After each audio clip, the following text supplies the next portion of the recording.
I'll start by asking you a simple question.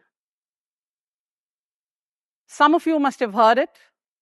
You must have been asked this question many a times. All of you that call yourself leaders, can you please raise your hands? Or how many of you call yourself leaders? Few, very, mainly in the front benches, some at the back. And it is not alarming when I see such a result happening. It is because when we say the word leader, we imagine somebody who's either reached to the fag end of their life, somebody who's achieved something really great, somebody who's changed the world, born to privileged families, maybe those who are in the political scenarios, or on a lighter note, those who are just there. I'll share a statistics with CNBC TV had done a survey and said that nearly 80% of the people leave their jobs midway because they have not been appreciated at the right time by their upladders or their managers or their CEOs. The present generation of millennials, nearly 70% of them feel that the skill of leadership is not being instilled in them in their workplace.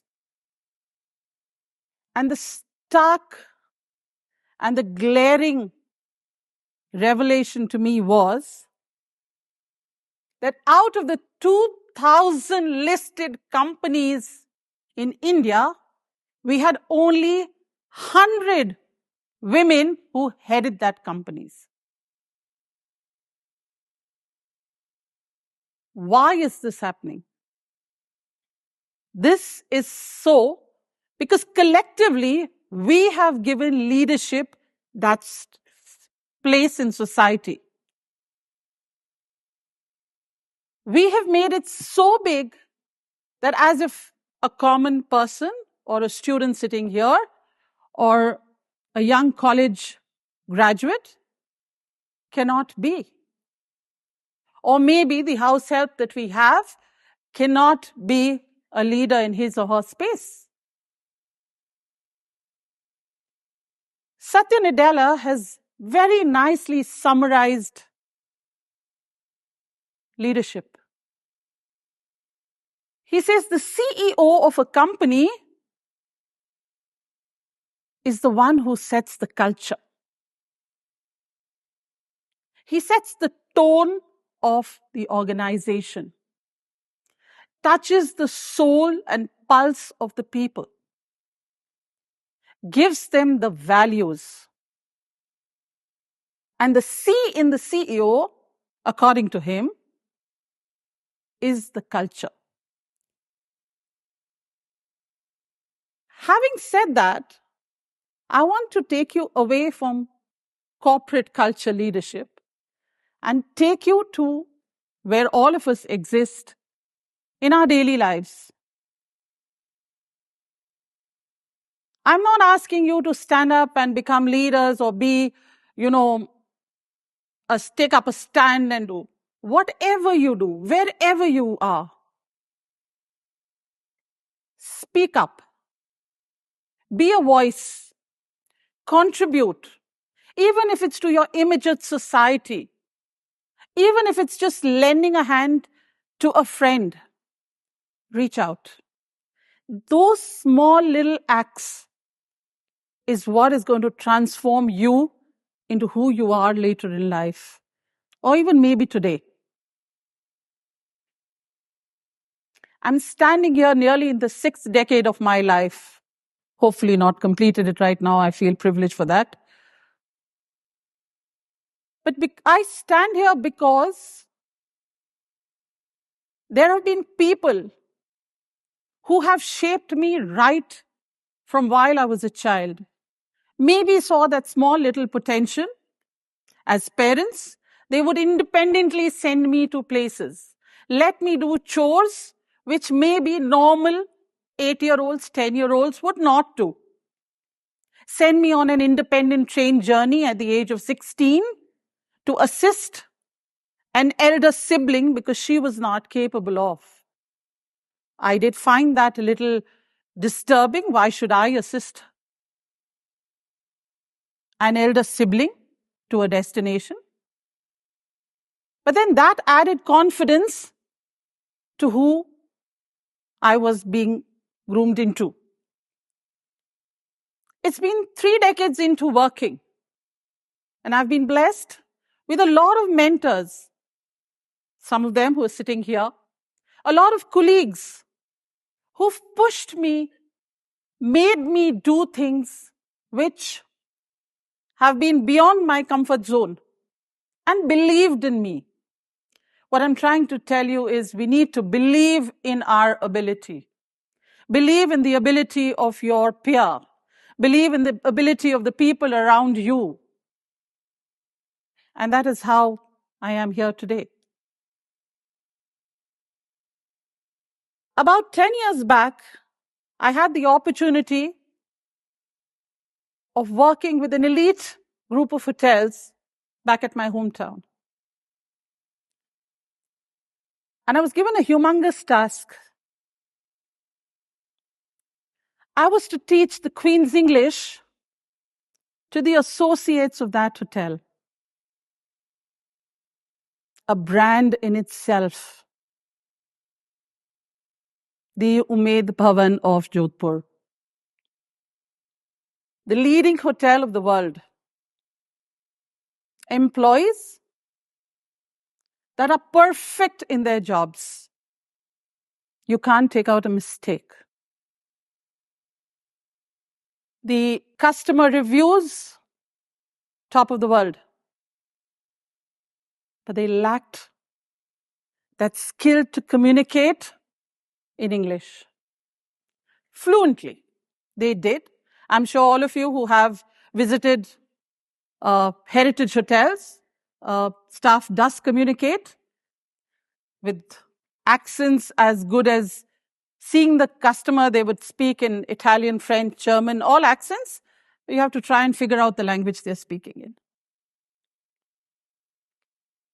So my challenge did not end there, that it was only English that I needed to teach. The people working there were much older than I was. They knew what they were doing. So what we came to a consensus was, let's break it down. Let's work in small parts. Let's work in small groups and help each other out. Identified a few people who were far more comfortable, taught them the standing operating procedures in English. They went out, used it, got appreciated, applauded. They came back with their victory stories to their colleagues. And slowly and steadily, this culture of sharing knowledge spread. It made my work easier because they were wanting and now yearning to learn, because it actually uplifted them, not only in the hotel scenario, but even back home. First, they were unable to go and communicate with their children because as they were studying in decent schools presently, now they could talk to them, they could understand what their children were studying. And this made me realize that when you empower anybody at any level, the satisfaction that it gives you and takes a little off your burden is that that person is going to carry on the lineage or the culture that you're trying to set.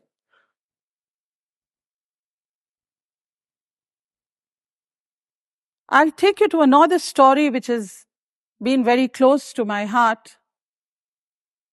In my previous organization, I had an opportunity of meeting a lady who was a wonderful home cook. Her pickles and condiments were really delicious. Unfortunately, had not stepped out of home ever. When given an opportunity, she was made to join the organization to look after the dining hall and maybe groom some people over there to the taste that she had and teach them further. Over the years, with the support and with the grooming, she now actually heads that dining hall, dining space as the kitchen dining supervisor. A widow who had not even stepped out of home, who was barely making her ends meet, traveled with the school group to Dubai. She could not have done it had she been just sitting at her home. It is because somebody entrusted her with a little responsibility, believed in what she was doing, and took her forward.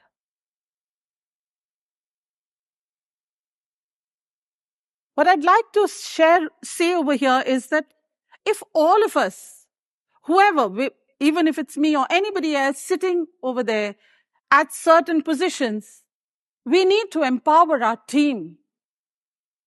We need to distribute